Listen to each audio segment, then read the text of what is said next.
emotion, beliefs, convictions, if you can learn to articulate those well, if you'll learn to let that flow, not just from the surface, but from down deep, from a lifetime of experience, if you'll draw from all of those feelings and commitments and awareness, even with some misgivings, even with not knowing it all, even with a sense of humility, but it's that flow of emotion that finally now seals the point in the final art of persuasion.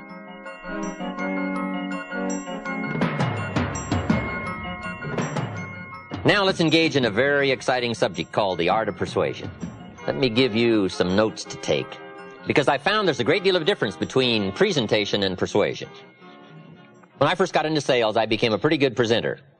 Show taught me well. I used to hear people say, I've listened to a lot of salesmen, but you've got to be one of the best. I thought, wow, the man has taught me well. Somebody else would say, hey, I've been around, I think I've heard them all, but wow, you've got to be the best. You're one of the greatest salesmen I've ever heard. And I thought, wow, I've learned this stuff pretty quickly. Then one day the awful truth dawned on me. I thought, hey, wait a minute. Something's wrong here. If I'm one of the world's all-time great salesmen, how come they ain't buying? Wow. It started to dawn on me that I had an additional skill to learn. I got very good at presentation. I had yet to get good at persuasion. There were two great orators of antiquity. One was Demosthenes. He was a Greek. The other was Cicero. Cicero was a Roman.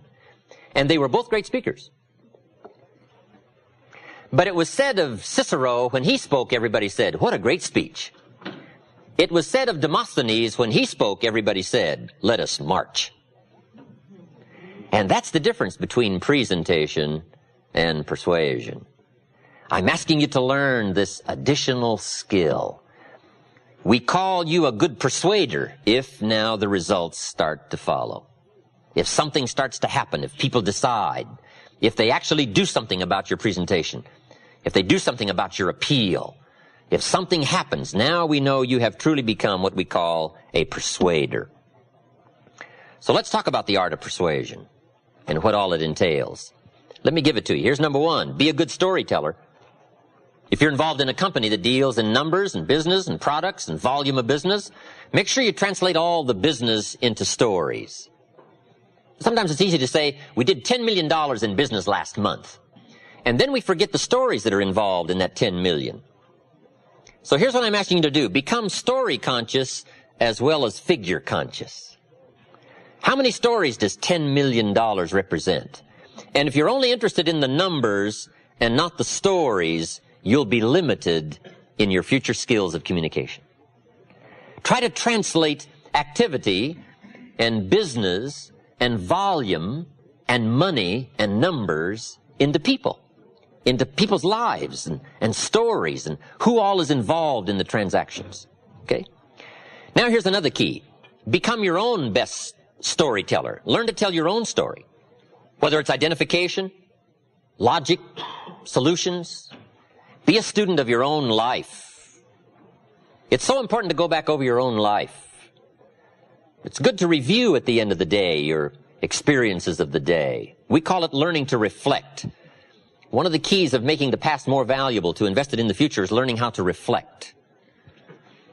And let me give you some good times to reflect. One is at the end of the day. Take a few minutes at the end of the day and go back over your day. Who did you see and who did you meet and who did you talk to and what happened? Why did they say what they said and why did you say what you said? We call it running the tapes again. And if you'll take a few minutes at the end of a day and run the tapes of the day again, that day will take a more important place in your equity future. You'll be able to draw from that day. But if you casually go through the day, and then if you casually miss the opportunity to lock that day into your consciousness, sure enough, at some future time when you could have drawn from that experience, it won't be available. Here's how to lock in your past and make it more of an equity. Number two, take a few hours at the end of the week to go back over a week. A week is a pretty good chunk of time. The sights and the sounds and the colors and the people and the decisions and the mistakes and the errors and the successes. Just go back and review that week and let that week take a more powerful place in your awareness. A half a day at the end of the month. A month is really a good chunk of time. We wouldn't let a company go by without taking a look at least in 30 days. You can't be casual about taking a look. Somebody says, well, let's let the company go a few years and then we'll take a look. Say, no, you can't wait a few years. That would be too late. You could be so far off track. Now, I'm asking you not to let your life go more than about 30 days without taking a serious look at the numbers and what you've done and what you've said and how you've grown and your experiences, so that one more 30-day period takes a stronger place in your life. Take a weekend at the end of the year called Time to Reflect. Why? To make the past more valuable. If you treat it so, experiences can become commodity, currency, coin. Now, why try to make the past more valuable? Here's the simple answer: to invest it in the future.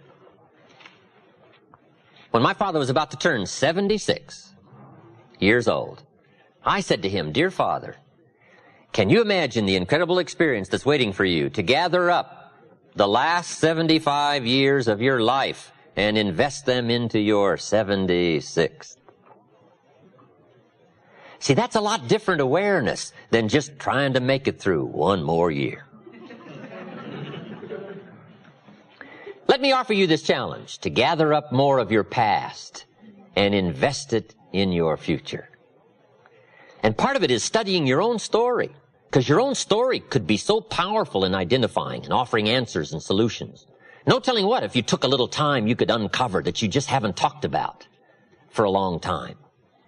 If you were to dig back, no telling what additional stories and experiences you could reawaken, so that when the opportunity came, you could draw from that experience and invest it into that conversation, and no telling who you could touch. And without it, it might be a touch you couldn't make and a reach for which you're too short. Stories, your story, other people's stories. What a great way to illustrate fact and ideas and philosophy is to use the stories of life, because that's the real stuff of life, the stories of life. All right, here's number 2 in the art of persuasion. Accurate facts. Accurate facts. We call it dealing in truth. Accuracy is very important. Here's why. It builds credibility. Credibility starts to weaken if you mess with the facts, the truth, the correct numbers. Now, everybody will give you room for what we call an unintentional error in dealing in facts. Now, see, if my watch says about 7:28, but if you were to ask me what time is it, and I was to say it's 7:30, you would allow me to be a couple of minutes off, right? If I said it was 7:30, but accurately, really, truthfully, it was 7:28, you would give me that error to just quickly say 7:30, right? You would say, you didn't mean to mess up my life, right? By leading me astray with this erroneous information that it was 7:30 when really it was only 7:28. Now, there are times and occasions when you may have to be precise, and it may be a life and death matter, who knows. But in generally speaking, people will give you room for making what we call an unintentional error in stating what we call the truth. But beyond a sort of reasonableness of unintentional error, an area that is what we call in higher circles unacceptable. Some people deal in exaggeration, and it starts to destroy their credibility. If you're giving testimony in a trial, and you're on the witness stand, if they catch you in one lie, guess what they do with the rest of your testimony? They throw it all away. Why? You have destroyed your credibility. The guy says, well, no, I only lied just that one time. Well, how are we going to believe that? All it takes is one to now weaken your whole testimony, right? So here's part of the key in the art of persuasion. Dealing in truth. Dealing in fact. Here's what we call true sophistication. A total absence of exaggeration. Why? It's unnecessary to the sophisticated. Here's what we call exaggeration. The childish attempt to make up for lack of self-worth. If you don't feel adequate, more often than not you tend to deal in exaggerations, to make up in numbers what you may lack in character, or what you lack in substance, or what you lack in confidence. But if you start building character and confidence and precision of thinking and decision making, and you have a sense of growing worth and value, you don't mind dealing in absolute truth and accuracy, because that's what counts. Here's the next key. Better understated than overstated. I have a book called Seasons of Life, and it's got my picture in it. And it isn't the best picture. You know, the book came out about 3 years ago. I published it myself. Every once in a while somebody says, Mr. Rohn, this picture of you in this book, Seasons of Life, is not the greatest picture of you. I said, I know, that's why it's in there. So that when I show up, I'll look better than the picture. Right, a lot of people use these glamour Hollywood shots, right? And when they show up in person, they look a little used around the edges, right? I'd rather have people surprised on the upside than surprised on the disappointing side. If you're working with people, let me give you one of the greatest clues I've learned. When you're working with people, let them find out it was more than you promised, and let them find out it was easier than you said. Later, you always want people to be surprised that it's more than you promised, and it's easier than you said. Key here, learn to trust the truth. If the truth isn't enough, then all you have to do is become stronger yourself in presenting the truth. All right, number 1 was stories. Number 2, accuracy, facts, telling the truth. Sometimes you never know who's going to be around to check the accuracy of your stories. In one of my sessions on the weekend, in our leadership series, I was talking about a murder trial I attended many, many years ago in Houston, Texas. And I was describing this murder trial and the scene, and the lawyer who turned down the case. Then they hired another lawyer to defend this black man who had killed a bus driver. And I'm going through this whole scene. And somebody told me it was going to be quite a dramatic trial and I should go. And I happened to be in the area, so I went to this murder trial. I was there every day. And the lawyer was so brilliant. This black lawyer from Dallas was so brilliant. I was swept away by his language and his style and his uniqueness. He had the whole courtroom mesmerized. So I'm telling this whole story for some illustration I was using. And then I finished the story and I started moving on, and it was, getting close to having a break in the seminar. And when I finished the story, a lady stood up. I had a class of about 40, 50 people. She stands up. She said, Mr. Rohn, could I say something? And I thought we'd been going quite a while, and she just wanted to stand up and leave and excuse herself. And she said, could I say something? And I said, well, yes. And she looked a little sort of shaken. I said, yes, of course. She turned around to the group and she said, ladies and gentlemen, I've just had a unique experience. She said, this story that Mr. Rohn told you about this murder trial down in Houston, Texas, some 15 years ago. She said, I want you to know the experience I've had in listening to the story has been unique because I was there. She said, the attorney that turned down the case, a pretty famous attorney, she said, he happened to be my boss. I was his legal secretary. I also sat in that courtroom. I want you to know, Mr. Rohn has described to you exactly what happened. And I thought, wow.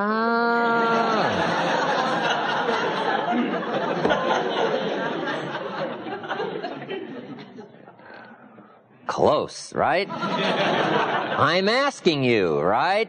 Tell accurate stories. Deal in truth, because you never know when 15 years later somebody's going to be sitting in your audience. Okay. But learn to trust the truth. There's nothing more powerful than the truth. I got an ancient quote for you. Here's what it is. The truth will set you free. That's what sets you free. The truth. Many people are dealing in affirmations, but I'll tell you what sets you free. The truth. The best thing to affirm is the truth. If you're broke, best thing to affirm is, I am broke. That's what you put up on the refrigerator. It's the truth that sets you free. Right? When you're shaving in the morning, gentlemen, if you're broke, you just put that up there. I'm broke. There's nothing better to set you free than the awesome facts, the truth. So deal in truth. Affirmation without discipline leads to delusion. And the discipline and the accuracy of knowing your situation. You say, well, that's a bit negative. You've got to deal somewhat in negativity. If you've got something fairly wrong with your heart, looks like you're going to need a major operation, how many x-rays do you want them to take to find out what's really wrong? Somebody says, oh, just take one and see if we catch it. You say, no, not my heart. How many x-rays do you want him to take? It's kind of a negative subject, taking x-rays. How many? As many as it takes to find the full extent of the facts called the negative problem. So best to state the truth. Now we can deal with truth. Now we can deal with the problem if we accurately state it and we take an x-ray that shows it in all of its insidiousness. Now we can go after it and we can effect a cure. Now we can start the positive treatment. But at first, you got to know the problem before you can find the answer. So dealing in truth, so important. It sets you free. Next in the list of key things to remember in the art of persuasion, I've got down here quotes. You might as well borrow somebody else's good language. If they've said it extremely well and you can use it to illustrate a point, just borrow it. I borrow everything I can borrow. All the stuff Mr. Schoaf taught me, I borrow all that. You know, try my best to give him credit for all the things he shared with me. But borrow. Some people have said it so well, there's no use trying to think up another way to say it. Quotes. It shows you've done your homework. It shows you're passionately interested in your subject. The quotes, the stories. In some other seminars I give, I use a lot of quotes. I'm talking about humans being affected by each other, and I quote the lyrics from a recent song that says, if not for you, the winter would hold no spring, couldn't hear a robin sing, I just wouldn't have a clue if not for you. Now see, that's so well said, you couldn't improve much on that. So the key is to just borrow all that you can borrow to support your argument, to express your heart, or to express your mind and your feelings. This is part of the art of persuasion, learning to borrow things well said and well constructed. Winston Churchill said, the truth is incontrovertible. Malice may attack it, and ignorance may deride it, but in the end, there it is. See, that's so well said. You could stay up all night and not think of that. Right? But you don't have to stay up all night and think of it, right? Churchill's already said it. But it's so powerful, and it's so brief, and it's so precise, and it's so dramatic that you might as well borrow the drama that comes from the language just by exercising the quote. I talk about the brevity of life in one of my other lectures. The Beatles wrote, life is so short. What a powerful lyric from one of their songs. And for John on the streets of New York, it was extra short. But see, those are powerful words. Elton John sings, she lived her life like a candle in the wind. Wow, you can't think of much better lyrics to describe how fragile life is and how brief it is. Right? Those are unique words, and the key is to learn the words and borrow the quotes to support your expressions, your communication, your conversations. Benjamin Disraeli said, nothing can resist a human will that will stake its existence on its purpose. Wow, that's powerful. We call this towering language. We call this climbing the summit of words and sentences and phrases that have incredible meaning, so briefly said and yet so powerfully done. And you might as well borrow the power and borrow the explanation and borrow the effect of somebody else's unique words. Just borrow those and put them into your presentation. You'll see the dramatic difference right away. John Kennedy said, Winston Churchill had the ability in World War II to take the English language and send it into battle. And we were all inspired by the speeches, rallied to the cause, the tenacity to hang on, the visions of the rascal, Hitler, and his insidious, casting a long shadow over the land of Europe.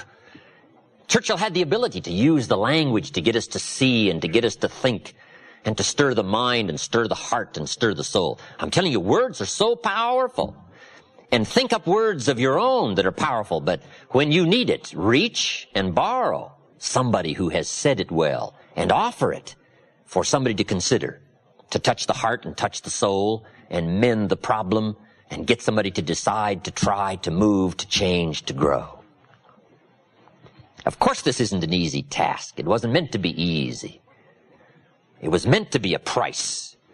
because that's how you appreciate the promise of language, the language that affects the cure, the language that reaches and touches.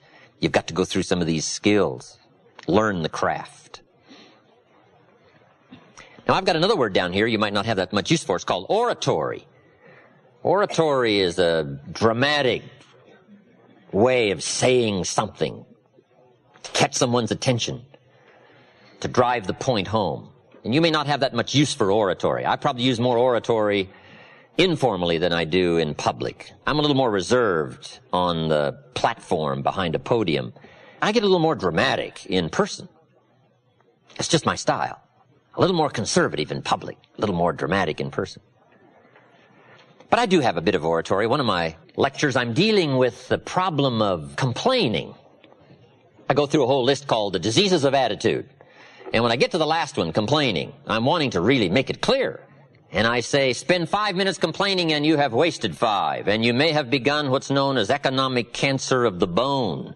They will soon haul you off into a financial desert and there let you choke on the dust of your own regret. Now,